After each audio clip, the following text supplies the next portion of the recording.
দাবি জোরে বলো আরো জোরে সবার সেরা রাজবাড়ী মেডিকেল রাজবাড়ীবাসী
যেহেতু শ্বশুর বাড়ি সেজন্য এখানে অনেক সময় কাটানো হয়েছে।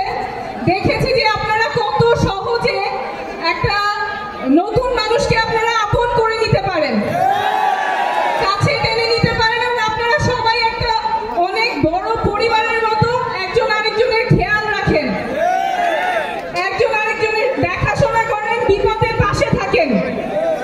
এই জন্যই বোধহয় ভালো মানুষের রাজবাড়ি বলা হয়। সহজ সরল মানুষের রাজবাড়ি, যারা একজন আরেকজনের বিপদে পাশে দাঁড়ায়, এবং এইটা সামনেও যাতে থাকে। আমরা সবাই সবার বিপদে পাশে থাকবো, সবাই সবাই বিপদে সাহায্য করব। যদিও রাজবাড়ি ভালো মানুষের এলাকা, রাজবাড়ি সবসময় বঞ্চিত। আপনাদের একটা ভালো হাসপাতাল নাই। আমি আপনাদের সদর হাসপাতালে গিয়েছিলাম, সেইখানে দেখেছি রোগীদের কতখানি ভোগান্তি হয়।